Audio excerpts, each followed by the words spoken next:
www.jeunesseRDC.com. La jeunesse et l'espoir de demain.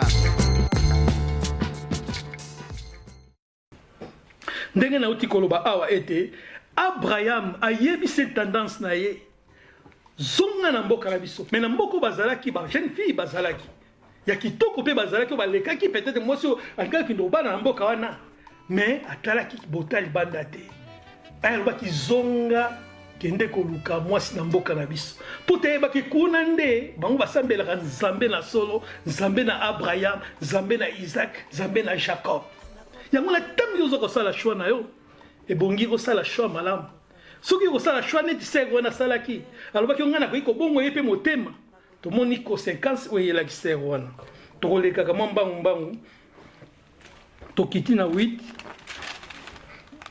certains kitana 8 tangana na 8 tina 13 te tokendeka tanga tokeka tina 16 totanga 8 à 16 Genèse 24, 8 à 16. Si la femme ne veut pas te suivre, tu seras dégagé de ces serments que je t'ai fait faire. Seulement, tu n'y mèneras pas mon fils.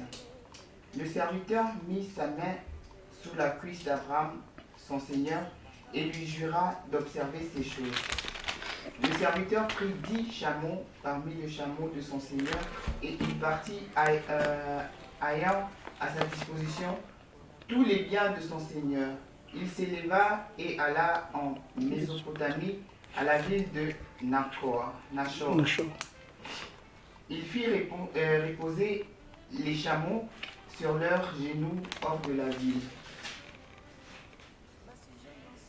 Lors de la ville, près d'un puits au temps du soir, au temps où sortent celles qui vont puiser de l'eau. Et il dit, Éternel Dieu de mon Seigneur Abraham, fais-moi, je te prie, rencontrer aujourd'hui ce que je désire, et eusse des bontés envers mon Seigneur Abraham. Voici, je me tiens près de la source d'eau, et les filles des gens de la ville vont sortir pour puiser de l'eau. Que la jeune fille à laquelle je dirai, penche ta cruche, je te prie, pour que je boive, et qui répondra, bois, et je donnerai aussi à boire à tes chameaux, soit celle. Et par là je connaîtrai que tu eusses des bontés envers mon Seigneur. 15. Il n'avait pas encore fini de parler que sortit sa cruche sur l'épaule Rebecca, née de Bethuel, fils de Milka, femme de Nachor, frère d'Abraham. C'était une jeune fille très belle de figure. Elle était vierge et aucun homme ne l'avait connue. Elle descendit à la source, remplit sa cruche et remonta. Amen. Amen. Tomoni a toujours continué l'histoire na biso. Tomoni ete Abraham azongisaki Nachor azonga na mboka na Mésopotamie ko pona mwana mwasi oyo. Mais totali ete Nachor tanga azongisaki na mboka azongisaki na azonga kuna na Mésopotamie ko pona ko lukila Isaac mwasi. Tango zonga nga ko kende mais so totali lelo tango na biso na mona ete patron na ngaza na mbongo ebele akoyi ko zonga pake na libota na ye aluki jeune fille moi kitoko to ba nièce na ye to ba ndeko na basi to ba na batanti na bango abi yaka na pona yo kido bala mwana ya patron na ngai to kokoma na bozwi soki na tango na biso soki nga peut-être na ko sala ngo po te bete Abraham azana bozwi ebele. Mais tout le monde était tendance à salaki likambo te. Mutu oyo asalaki likambo te. Alobaki ete. Ah, nzambe ya mokonzi nanga tindinga na luka mwasi. Eloko epesaka nga esengo minkati na chapitre oyo. Tango azwaki likambo oyo, azwaki ba chameau, azwaki biloko ebele, alobaki fona kende kolukela mwasi ya patron na ngai mwasi. Tango bandai ko kende. Akomaki pembe na pui moko nakotanga ngwana 12 muke malgré miswawa et il dit akomi pembe na pwi nanu alobaki ifo na bondela nzambe po te bango bayebaki nzambe oyo bazali kosambela ayebi ete patron asambelaka nzambe ntango akomi na esika na alobaki aluka nanu elongi na nzambe. Eske nga na yo ntango toza kolinga tosala fiançailles ntango toza kofiance na biso eske tolukaka elongi na nzambe? Yango nazomona bacouple na biso ezozala na baproblème. Nzambe akopesa mwasi oyo gu na yo eza nango kasi te nzambe so mpo na ngai naza boso ndenge nabala mwasi na ngai naza olinga azala boye azala boye nzambe akopesa gu na yo mais est ce que olukaki liboso elongi na nzambe? Est ce que mwasi wana oza na ye aza ya vi na yo to mobali wana oza na ye aza ya vi na yo? Peut-être diable mpo akotindela oyo mobali mais tala mutu eloko asalaki akendeki te na famille na ye akende ozwa ata niesi na ye mpo toyebi so nazwi niesi na ngai na nsima niesi na ngai mpe na kobonga so nazwi bandeko na ngai na nsima na ngai mpe na kobonga mais asalaki eloko oyo te lokola ayebaki nzambe oyo ndeko nzambe oyo abraham asambelaka ayebaki nzambe oyo aza koluka nzambe abwakaki mabolongo na liboso na nzambe ndeko na ngai yo oza kobala bwaka maosika obwakaki mabolongo mpona kobondela koyeba mwasi oza kobala pour te naïso li les éloquents qu'on s'en a noté ce que ça les choix ma bé ou baby civi na na 13 ans otanga mke balobi nini balobi était et il dit l'Éternel Dieu de mon Seigneur Abraham abin zambe ya Abraham ndé to bonde la kalelo pour te ba ki nzambe wana zali nzambe na bomoy azali nzambe na bakufite azali kombo nzambe apesa ki na mokili oya pesa ki na batu kombo na ye alobi nzambe na Abraham kombo apesaki na Moïse soko la ni message tolobaki mbala liboso tolobaki na est-ce que toyebi nzambe tokosala alobi awaboye et il dit Éternel Dieu de mon Seigneur Abraham fais-moi je te prie raconter aujourd'hui ce que je désire et use de bonté envers mon Seigneur Abraham. Voici je me tiens près de la source d'eau et les filles des gens de la ville vont sortir pour puiser de l'eau. Que la jeune fille à laquelle je dirai, penche ta cruche, je te prie pour que je boive. Et qu'il répondra, bois et je donnerai aussi à boire à tes chameaux. Soit celle que tu as destinée à ton serviteur Isaac. Amen. Toyoki prière ya mutu oy toyoki prière tendance oy alobi eloko nini alobi onzamba bwa komi peme na pui abina koki ndoluka te na ville na okota boba jeune fille basé belé so na moni oy lokola komona ngana ba chamo komona ngana biloko oy peut-être ko linga ngamba la moko eloko liboso salaki na bomoi na ye abinza bwaki mabolongo ayebaki nzambe oyo papa na sambelaka oyo Abraham azali kosambela abondeli nzambe na Abraham nzambe na Isaac tala na ye koluka mwasi ya mwana na yo abi mwana fi nyonso oyo ngana kosenga mai na esika oyo ye moko akozwa na posa ya koloba ete na pesa bashamo na yo mai bamela ye nde oponeli mosali na yo Isaac. Est-ce que yo tango ngai ko sa mariage est-ce que so bondé là oyi basuka za mwasi ya vi na yo to fondation na yo ezalaki nini na libala na yo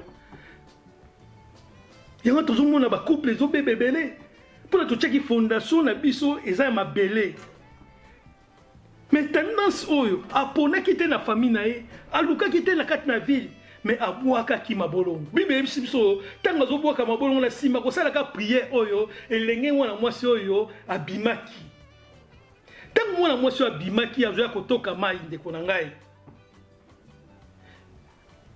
alobika mwana mwasi oyo ngai na kosenga mai ya komela oyo ye moko akozwa na likanisi na ye ete atokila ndeko na toyebi shamo amelaka mai ebele atokila shamo mai ye atokila bachamo na ngama ya pesa bango mai yende mwana mwasi oyo opongisi pona Isaac to moni ba mo Rebeka bazobima pona okende toka mai tanga sisika priya moni Rebeka zolinga mata akei alenge échec pardon ndeko na nga yoza chez jeune fille yango peut-être ozo rater mabala kino lelo oyo ndeko mbala ko temso alingo tuno memi likambo obimisi identité so lungo to temsanga pona nini Tiba ndeko na biso basi mingi. Okotuna eka ngotuna likambo. Lokwa kuna ozobenga ngapona nini? Ngai na yebi yo. Mais oyoki na te pourquoi abengi yo. Yango na tile lo zo mono zo bala te. Peut-être que mutozaki na vision mosusu na yo mais ntango omoni ka comportement wana epesi ye pasi peut-être ntango tendance atelemisaki mwana mwasi oyo soki Rebeka baki longo kuna nga nayebi yo touti wapo ozotelemisa ngai ngam na otoka mai na ngai naza kolemba ozotelemisa ngai natoki lo napesa mai te bayebi beyebisi biso ete mwana mwasi azalaki docile ntango batelemisi ye ayebisi ye papa mama pardon kopesanga ntama ya komela te nauti mosika na komela kopesanga ntama ya komela te Rebeka adiskitaki te eloko moko te akitisaki krish na ye apesi ye sikoyo tendance wana azotala kaka makambo Rebeka azosala azolinga yeba soki priere oyo asalaki soki nzambe ayokaki yango to ayokaki yango te ntango asali boye amoni ke mwana mwasi apesi ye mai ya komela mbamo Rebeka lo tanga ndeko na ngai eske totangaka bible fu totangaka bible mpo toyeba makambo ya nzambe tolingaka te koyokaka bato bazoloba mais yo moko ozala na courage ete nzambe bondela nzambe apesi mayele courage ya kotangaka bible bayebisi biso ete Rebeka azwi courage ayebisi eke non naza kotokela na bashamo na yo namoni bolembi bouti mosika napesa bashamo oyo mai mpe ya komela ndeko oyo asepelaki abwaki mabolongo akumisaki nzambe yango na ngai na yo ser peut-être ndeko atelemisi yo na nzela yo sambela mais toza bato mo tozozongisa bafrère tamosu baréponse mabe ozotemisanga mpo na nini ngai nayebi longwa kuna toyebi na kishasa bandeko na biso basi tamosu obengi olingi otuni tamosu nazotuna likambo boye yango nomoni tozozanga mabala kati na biso mwasi okobala ndeko na ngai efo ozala courageuse tala tomoni Rebeka azalaki mwana mwasi moko courageuse mpo na toki mai ebele shamo amelaka mai ebele tuna bato bayebi bashamo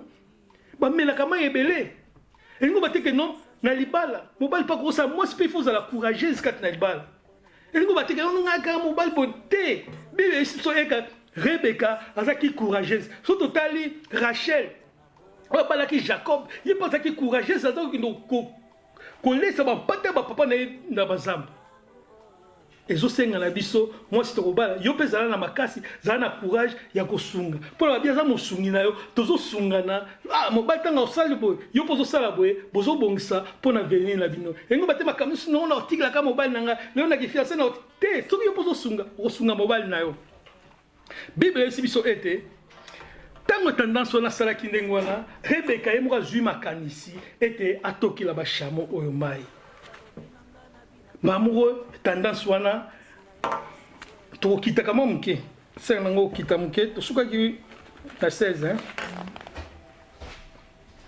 te tanga 16 sikoyo tosukaki na 15 Genèse 24, 16.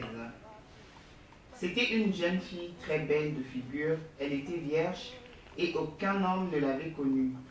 Elle descendit à la source, remplit sa cruche et remonta. Le serviteur courut au-devant d'elle et dit « Laisse-moi boire, je te prie un peu d'eau de ta cruche. » Elle répondit « Bois, mon Seigneur. » Et elle s'empressa d'abaisser sa cruche sur sa main et de lui donner à boire. Quand elle eut achevé de lui donner à boire, elle dit « Je puiserai aussi pour tes chameaux, jusqu'à ce qu'il ait assez bu. » Et elle s'empressa de vider sa cruche dans l'abreuvoir et courut encore au puits pour puiser, et elle puisa pour tous les chameaux. L'homme la regardait avec étonnement et sans rien dire, pour voir si l'Éternel faisait aussi son voyage ou non. Quand le chameau finit de boire, l'homme prit un anneau d'or du poids d'un demi-cycle et 2 bracelets du poids de 10 cycles d'or, et il dit « De qui es-tu, fille? Dis-le-moi, je te prie. Y a-t-il dans la maison de ton père de la place pour passer la nuit? » Elle répondit « Je suis fille de Bethuel, fils de Milka et Nachor. » Amen. Amen. Toyoki malamu lisolo ndenge kei. Soki mwana mwasi ozali na makanisi mabe kozongisa tata réponse mabe. Peut-être alinga raté libala. Biso tozala na bolingo. Tango tabengi yo, il faut yeba abengi linga nini. Tomoni pa liboso moto asalaki tendance oyo abwakaki mabolongo na se.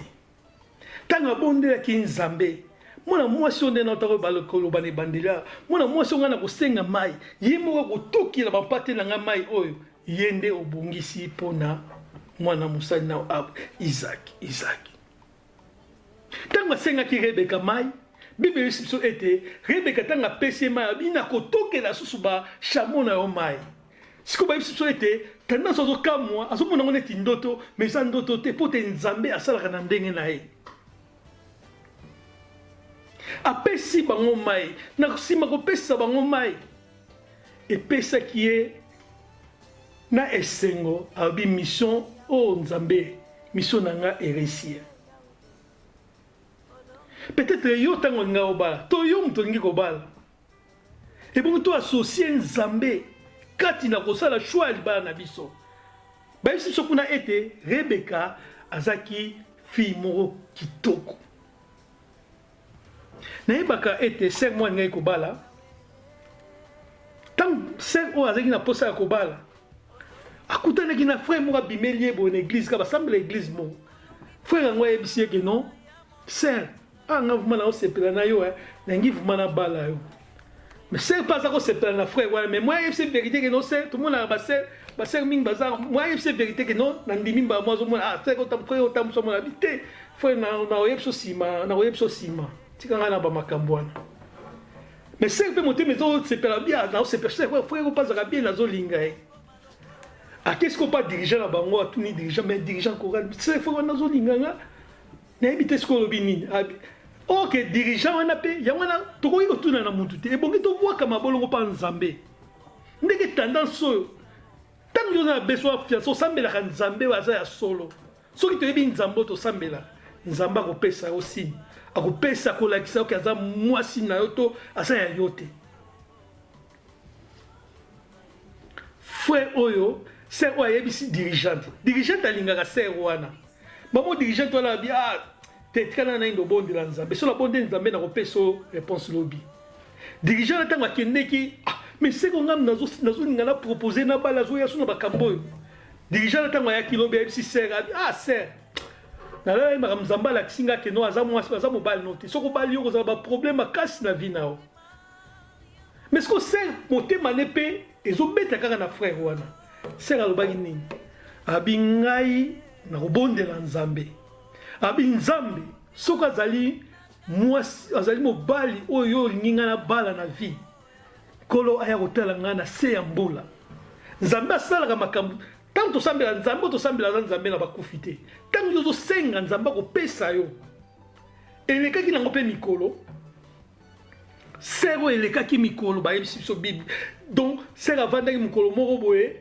mbula ebandaki mpe kobeta papa na bango atindiki nosomela makayabu na kwe ntango obimaka kende mbango na kwa soma makayabu na kishasa tomonaka bamo akute na frère wana na nzela frère ozokende wapi frère azokima azoboma na mbula abi non nazoya kaka nazoya mpa na bino na otala yo abi ozotala nga abi abi bo batindinga makayabu tosoma makayabu oyo tozonga na ndako kasi soma makayabu azongi na ndako basololi esi ayesi frère ayesi ser baosenga nazongi na nga tomona kaka tant que frère wana zongaki nzamba yo repere seke oyebi kobondela sija frère oyo soki oza mobali na yo aya otala nga na se ya mbula ndeko na nga babalana na frère wana ti lelo baza na libala tala ndenge nzamba asalaka ndenge tendance oyo asalaki yo oza na sija ya kobala estce ozoluka nzambe okoki kotuna bato ya mokili moto aza na baproposition nde na ndenge na ye seke wana tuna ye dirigeant yango wana soki alandaki makambo ya dirigeant wana bonheur na ye ngako kokende peut-être anga osouffrir na vie ya binga mpe nayebi nzambe ifo natuna nzambe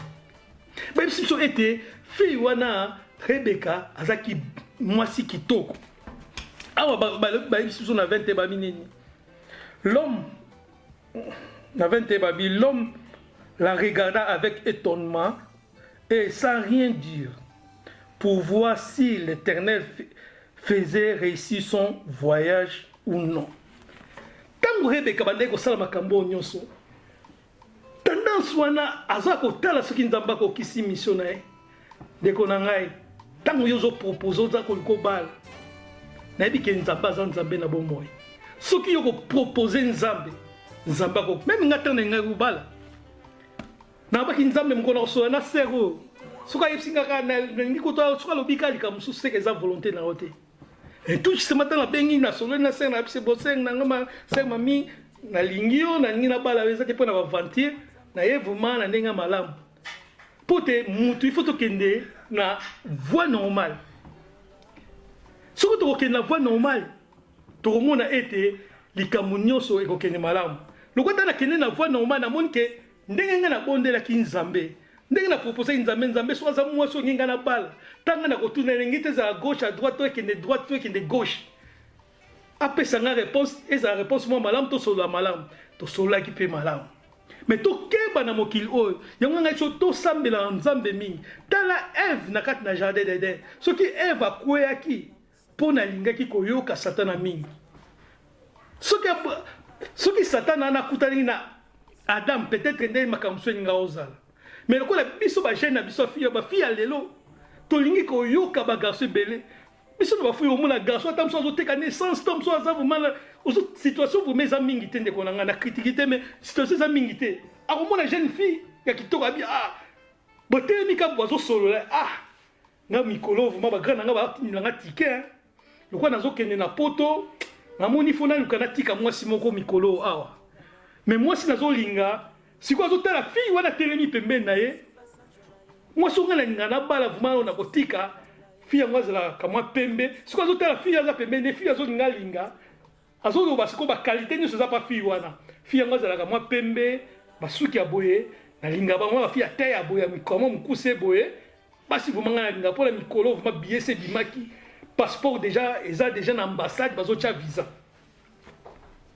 sikoyo ser ntango lokola ser ayoki makambo wana ye ayebi na nzambe vraimen te ser akomi otalaka no mais frère azolobela ngai ti amitali bakalite nyonso oyo frère wana pesi abi keno azalaka mwa mwindu azatoka mwa molai to monene boye mpo na ngai mikolo passeport déjà za ambassade kala te nazokende nord mais c'est que autant que akende na ndako ye moko akomi kokanisa makambo frère wana bandaki koloba abi mais frère wana alobi na ngai ti bakalite alobi nga mpe nazaka mwa monene nazaka mwa mwindu naza molai kamwa molai mais frère wana alobi na ngai ezaka libala na ngai mpo na nini alingi koyoka mingi ntango mobali wana sikoyo mobali wana ntango ya kolinga yo okoboya te mbamondi nandimi mbala moko tokeba na mabala lolenge ndenge wana tokeba na mabala lolenge wana ntango olingi kobala nzambe na biso alobaka nzambe na biso alobaka bondela nzambe etanda so atelemaki akomi kotala makambo oyo abondelaki nzambe soko eza ya solo amoni ke nyonso alobaki mwana mwasi akokisi yango mbala moko alobi ete nzambe nasi ezaka mwasi opesi mosali nao yango wana ebongi nga na yo toasocie nzambe kati na shwa ya libala na biso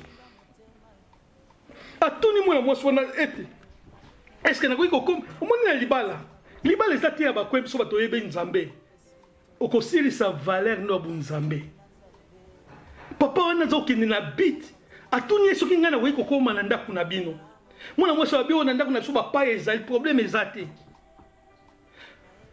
yango wana ntango yo ozolinga kobala ntango yo oza frère ozolinga kotelema na basere to olingi sere na bacoin eza mpasi mingi ntango ozolinga kobala kowumisa libala no te ozala moto ya bacoin mingi mais tozala bato tozokende mpo te kombo na nzambe na biso ekende liboso tozala bato tozolinga tokokisa makambo mpo te soki oza moto ya bacoin meme ozaki moto ozosala yango na serie ekopesa pasi ntango bato babanda omona bino na bako otomona ifo wana na sere wana bakende ye boye otomona ye baona nzela bisi kuna ekopesa pasi mingi yango tomoni tendance oyo na nsima tunaki mwana mwasi soki na ndako na bino nakoki kokoma amen tokoleka senge na biso tozokendeka mwa noki eza lite ya moka mwa molai tokita na 25 sikoyo toke na 25 totalaka mwa noki 25 tina 33 tokenda mbango na expliquant tokende 25. Elle lui dit encore, il y a chez nous de la paille et du fourrage en abondance et aussi de la place pour passer la nuit. Alors l'homme s'inclina et adora l'Éternel. Tosukana noana. Tozoki malem tosala makambo noki. Tomoni teta mwana mwasi alobi makambo nyonso.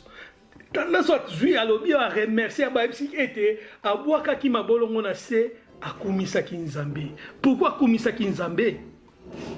Ndeko na ngai, tant que tu bonde, tant que tu senga Nzambe, tant que tu bonde Nzambe, tu proposer Nzambe, son Nzambe ko yeba ko remercier Nzambe. Ba si so été rebi mission na ye et ko kitoke c'est continuer. 26. Alors l'homme s'inclina et adora l'Éternel.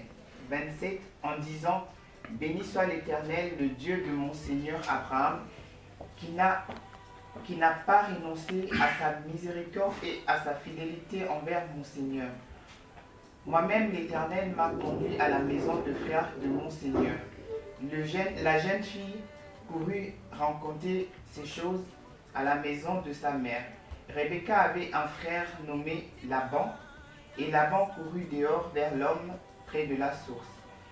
Il avait vu l'anneau et les bracelets aux mains de sa sœur, et il avait entendu les paroles de Rebecca, sa sœur, disant, ainsi m'a parlé l'homme. Il vint donc à cet homme qui s'était né auprès de chameaux vers la source, et il dit, viens béni de l'Éternel. Pourquoi resterais-tu dehors? Je préparai la maison et une place pour les chameaux. L'homme arriva à la maison, Laban fit décharger les chameaux et il donna de la paille et du fourrage aux chameaux et de l'eau pour laver les pieds de l'homme et les pieds des gens qui étaient avec lui. 33.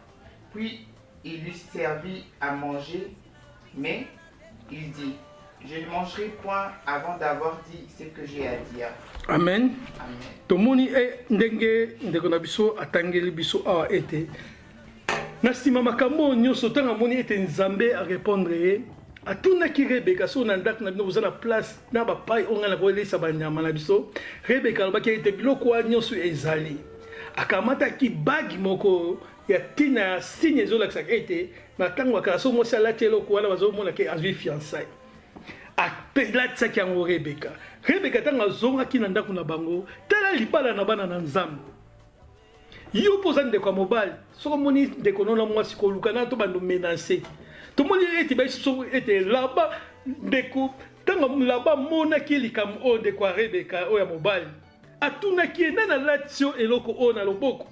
Rebeka yebisi ete eza na étranger moko alatinga tikali kunana. Abi pourquoi otiki ye? Pote ezalaki libala na bana na Nzambe oyo Nzambe azokangisa. Mutu moko tazana makoki pona kotelemela. Bible yebisi ete laba akimaki mbangu aketisika kutane na mutu na apui o bakutanaki na Rebeka azwaki abitokene na ndako ba place ezali amemaki ye apesi ye mai ya kosukula makolo na basali na ye basukuli tala bolingo ndenge ezokota kati na libala fondation ezokende kati na malibala. Ndeko na ngai libala il faut ekende na nzela na Nzambe. Bandeko yo ndeko mobile ozana ndeko mwasi okoko mone na mobile faire attention tant que ça plein na Nzambe. Tomoni là-bas signification ça la biso ete amemaki mutu oyo balingaki ba yoka esoka koloba nini tanga ko bango ba pese bilei mutu aliaki na bilei te abi na loba nanu oyo ezali kati na ngai.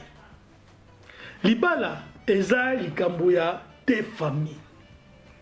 Soki ba donc lelo biso batomokinde komi pour te libala oyo Nzambe ayebi ndeko na ngai ezali libala ya de famille. Ya église et ya kasima. Pour te libala no okoloba église te libala oyo Nzambe yango no mona lelo mutu soka bali na famille na bango. Libala église so bato chango. Libala ya Nzambe ezali libala ya de famille, le baba famille mibale bayokani. Yango mwana mutu soka bali na famille na église bakoko tie diaka koko ma pasteur pona sabala. Ya église koko ye longo ta baboti bana to basali yango te mais azo sala musana Nzambe. Donc libala oyo Nzambe ayebi ezana nu ya famille. Yango na ba famille il faut ba yoka. Ba famille la biso il faut ba yoka na tomoni awa ete ndeko ya Rebeka atlapa atelemaki ayambaki tendance oyo amemaki na ndaku babongisilaki bisika bapesaki esika. Tendance na aweleli makamsu te alingaki akokisa kosala nano mokano oyo ayelaki. Tango yo zolinga ser, tango kozokokisama ebongi opusa na kino esika baboti na ye. Pote likambu oyo ekende liboso. Et nous ko bateke non, naza ko linga fiançailles, toza ko umela kana banzela. Libala esengeli ko umela mingi tango zu ki fiançailles ko ki ko umela mingi te. Yango mala ski fiançailles so ko umeli mingi, libala na e panzana ka mingi. Yango wana tango zo proposer makamuno libala e bongi o bongi sa ki fiançailles na yo. Fondation ki fiançailles na yo ezali nini. Toko le kanoki noki. Toki tanase awa. Mais nous avons l'option à 49.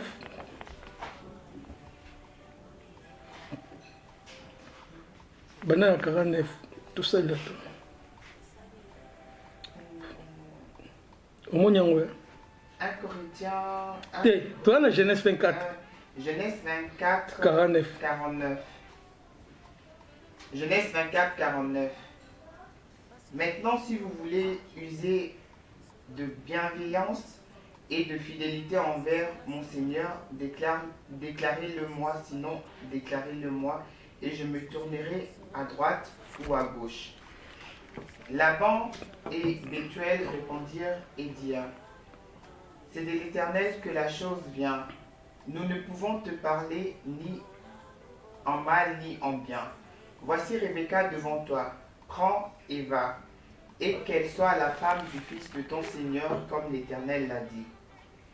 Lorsque le serviteur d'Abraham eut entendu leurs paroles, il se prosterna à terre devant l'Éternel.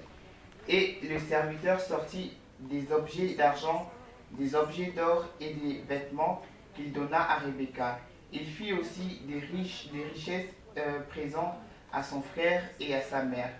Après quoi ils mangèrent et burent, lui et les gens qui étaient avec lui, et ils passèrent la nuit. Le matin, quand ils furent levés, le serviteur dit, « Laissez-moi retourner vers mon Seigneur. » Le frère et la mère dirent, « Que la jeune fille reste avec nous quelque temps encore, une dizaine de jours. Ensuite tu partiras. » Il leur répondit, « Ne me regardez pas, puisque l'Éternel a fait réussir mon voyage. Laissez-moi partir et que j'aille vers mon Seigneur. » Alors ils répondirent, « Appelons la jeune fille et consultons-la. » Ils appelèrent donc Rebecca et lui dirent, « Veux-tu aller avec cet homme ?» Elle répondit, « J'irai. » Et ils laissèrent partir Rebecca, leur sœur et sa nourrice, avec le serviteur d'Abraham et ses gens. Ils bénirent Rebecca et lui dirent, « Ô notre sœur, puisses-tu devenir de milliers de myriades et que ta postérité possède la porte. » Rebecca s'éleva avec ses servantes. Elles montèrent sur le chameau et suivirent l'homme, et le serviteur emmena Rebecca et partit. Cependant, Isaac était revenu du puits de Lachaïrois, et il habitait dans le pays du Midi. Un soir qu'Isaac était sorti pour méditer dans le champ, il leva les yeux et regarda, et voici des chameaux arrivant. Rebecca leva aussi les yeux, vit Isaac, et descendit de son chameau. Elle dit au serviteur, « Qui est cet homme qui vient dans le champ à notre rencontre ?» Et le serviteur répondit, « C'est mon Seigneur. » Alors elle prit son voile et s'y couvrit. Le serviteur raconta à Isaac toutes les choses qu'il avait faites. Isaac conduisit Rebecca dans la tente de Sarah, sa mère. Il prit Rebecca qui devint sa femme et il l'aima. Ainsi fut consolé Isaac après avoir perdu sa mère. Amen. Amen. Tomoni awa ndende kona bisauti kotanga. Bible isiso ete. Na sima kokoma na ndaku ya ba Rebecca ba présentaki bango biloko kolia. Mais mosali oyo Abraham alobi non to kolia te avant na lia il faut na lobana no makambo oyo nga na ye nango awa. Soki bokondima ngo, soki bokondima ngo te na kobima na kokenda gauche to na droite. Pourquoi alobaki ndenge wana alingaki akende na makambo nyonso kino na suka akokisa makambo na libala tangu tozala ki fiançailles tangu tobondeli nzambe makambo nyonso ebongi to memango na nzela na nzambe Bible ici so awa ete ayesi bango soki bokondima te ngana kokende na gauche to nakende oluka na nzela na droite nayebi ndeko moko ya mwasi ngai ekobala toyebi aza ekolo bandundu toyebi na ekolo wana bazalaki na bao babengaka kinchudi bandeko mosusu bayebi bango kende mobala famille se wana azalaki na mobali ne moko bafamille na bango bawanda kopropose ifo bala kinchudi wana lokola se wana ngai abala kinchudi wana se abanda kosepela na vraiment te mais lokola eza coutume babaki bapesa ye ezalaki na frère moko so abandaki kosambela alingaki abala mwasi abandaki kopropose fille moko boye ntango ekoma periode yango azobondela nzambe mikolo nyonso tomona ndeko mobali so azolinga mwasi ngo ata moso abanda osola na fille wana mingi kosunga ye bamakambo mingi ya mike mike soki ekomi ka periode alingo présente alingo oyebisa seke seke nazolinga na bala oyo boye na boye mbala moko ayoki kaka oseka wana oti ofinga mama ne makasi vraiment koleka frère alobi te oyo eza likambo na nzambe te abandi opropose deuxième fille na église na bango ekomi ka seka ningo bala boye bayebi so oseka wana oti olongola zemi epesaki frère oyo pasi mingi kati na motema abi ana okoka suki te nzambe ndeni basere nyonso nga nazopropose na bala bango nzambe soki nakomika na solola na sexe je oyo likambo ebimi ayebisa bandeko bobondela mpo na ngai naza na boza na bala me bosunga nga na mabondeli nzambe apesa ngai sermo na bala bible esi so ntango frère abandaki kobonda bafrère wana babondelaki bayomona sero babandaki kopropose bafamille na bango bapesaki ye na mobali ya mboka na bango bayoyebisa frère bakutana frère bayebisi frère si jopesaki biso abia tobondeki me ntango nazobondela nzambe azorevele nga ser songolo boye frère badaba liboso na banda monaka frère ser wana ndenge wana aza osepela ne te sikoyo ntango bapresente mbala moko abi ateye te abi te nzambe moto alakisi biso ota na bondeki nzambe alakisaki nga kino opesaki nga sujet boye na bondela mpo na ye siko frère wana ntango akutane na ser wana abi mbala liboso namoni ser wana nasepelaki mingi motema etondi na esengo bolingo ye epi abengisaka bi ser nalingi yo me nazolinga na bala yo abetile masolo ya vie na ye ndenge ezalaki na ngai nabala mosali liboso ta situation nakutani yango deuxième femme ta situation nakutani yango sikoyo nzambe arevele ngai yo abi me eza likambo na nzambe tobondela na nzambe ta babanda kobondela nzambe babondeli nzambe frère ayebisi ser eza likambo na nzambe eza likambo na ngai moko te mpona nazolakisa awa ete libala ezali eloko nanu ya famille yango na tomonaka po bapambola libala oyo na église il faut famille mibale bayokana jamais tokoki kobala na libala oyo les deux familles bazoyokana te ndenge tomoni awa na kati na bible ndenge bible eyebisi biso ete na nsima moto wana bia banga na lia biloko na ndako na bino il faut bopesanga na réponse awa yango na 50 balobi ete Laban et Bethuel répondirent et dire c'est de l'Éternel que la chose vient nous ne pouvons te parler ni à mal ni à bien. Parce que eza eloko euti pa na nzambe. Tokoko lobilo mabe to malamu te. Pona likamu na nzambe jamais bakoyi ko kabula yango. Eloko ya nzambe, libala o ya nzambe. To batele longa na zoba na bala mwasi na ngapona nini ata ba famille bayokala tenga na ko bala te. Bible biso ete ba mam papa na mama baza ba nzambe no ya se. Oyo bango bakangi na siko yango na likole kangami. Donc libala ava ba pambula ko soit na l'église. Batonaka nanu baparent ozomo yango wana ndenge nazokenda lisolo oyo ser oyo babonde frère wana ser wana balingisaka bia mais toza na situation bitumba moko eza makasi na ndako baparent na biso bakolinga te mpo te baparent na biso balingi na bala mobali wana lokola aza ingénieur asise auti osisa na campus aza na mbongo balingi kanga na bala ye ser frère ayebisi ser eza likambo na nga te eza likambo ya nzambe nga mpe na banda kokonte na bayo te me ntango tobondeli nzambe nzambe apesi nga na bala yo banda na moni yo motema na ngai eza so kimia te abi toluka kaka nzambe nzambe akomimonisama babandaki kobondela na ser wana koluka nzambe mama ya mwana na basambela mpe église moko ntango mama na yoki kaka keno mwana na bakomobima lokola bango te bato bandundu fo wana azali moto aba kongo bakomobima na mwana na ye alingi obala ye mama wana asilikaki mabe jour moko boye ndenge kati ozala na baeglise frère moko abisi c'est frère boni oza bien abi ozolingi obala ser wana abi wi naza proposante na ngai na ngi na bala ye bona abi abi frère eza likambo na nzambe te mpona mama wana ndenge azoloba asiliki mabe alobi tika mwana ni mwana na ete bobala na bango bino boza bato bango za bato bandu bino boza bato ba Kongo bobala na te abi frère azongisa isita eza likambo na nzambe ngai te nzambe nde alobi likambo il faut ezala boye abi so ni ministère mebeba balaka afi wana babandai kobondela nzambe ndenge nazopesa exemple oyo totangi awa sikoyo ke non les deux familles il faut bandima libala yango namonaka libala ya bana na nzambe balukaka batuna so boke na commune babenga baparent batuna so yango so bayebi libala wana ezolakisaka libala oyo eleki motuya eza libala ya famille na nsima wana jour mo bakende église bavandi église baosolaka boye mbala moko mama fille wana ye amoni bafrère wana bavandi na bafrère ebele basakana ye abengi ye abi yaka nano awa abi oya na pokwa na ndako frère wana na pokwa mpe akoma okende aketi akoma na ndako wana akuti mama na avandi asilika mabe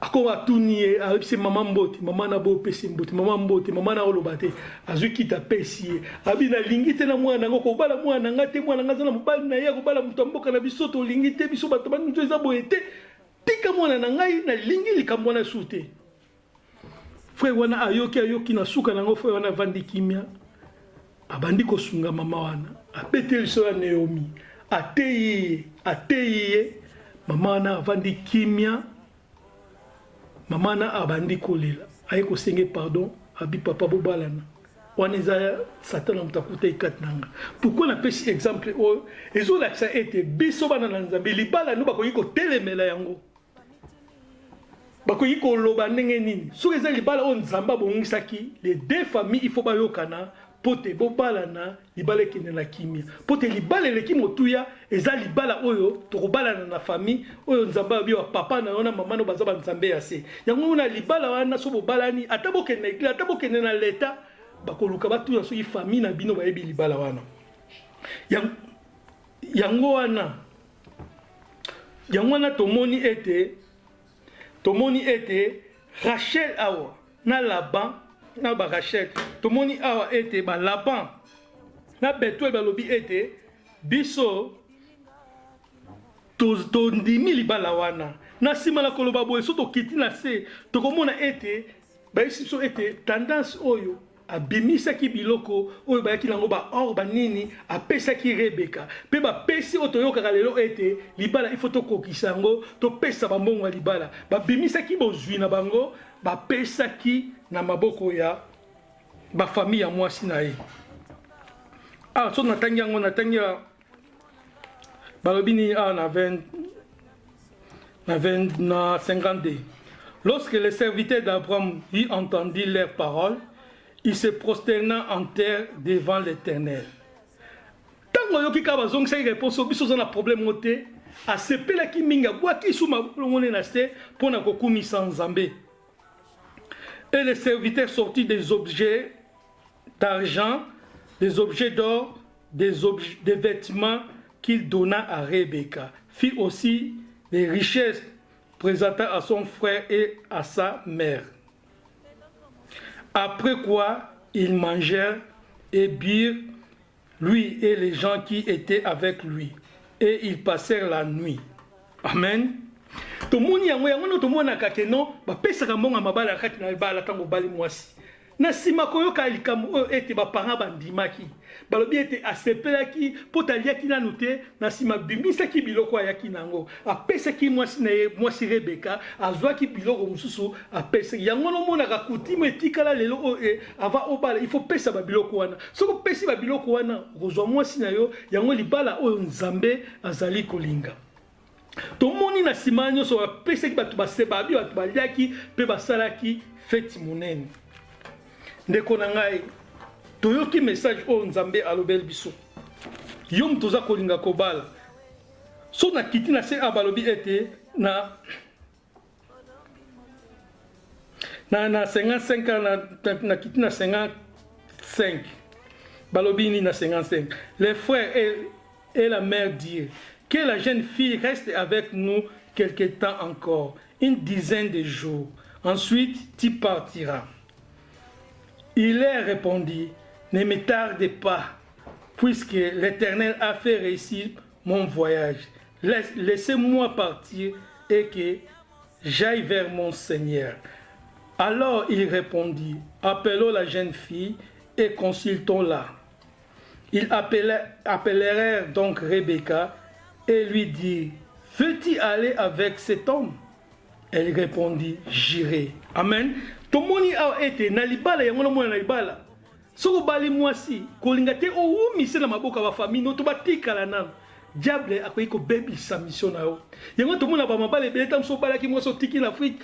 Lobi ko bota ba problème. To mwasi tana ba bota lobi ko bimisa ba problème. Mais Bible biso na sima ko sala makambo na nyonso. E bongi mwasi tika ba boti na ye akende na mobile na ye. Yango même temps batuna ki Rebecca. Rebecca comme déjà na sentiment libala. Basali makambo nyonso. Rebecca est-ce qu'on lingi okende na mobile na bato ba ko bala yo.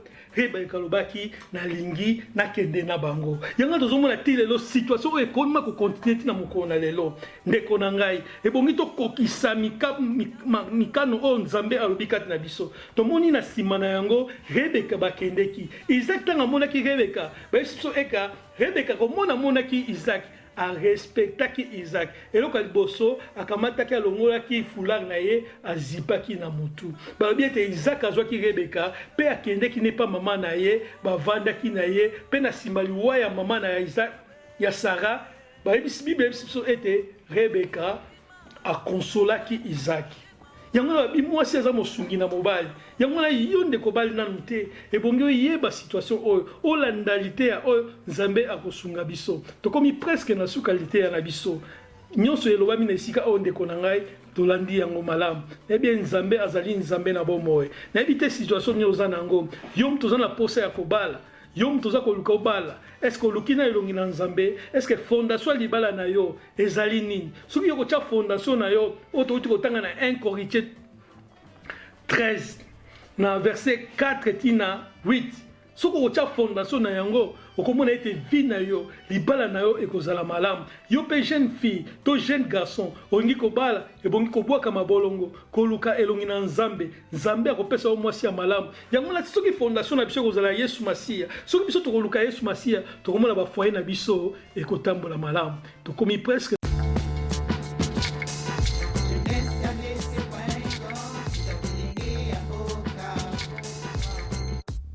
www.jeunesseRDC.com.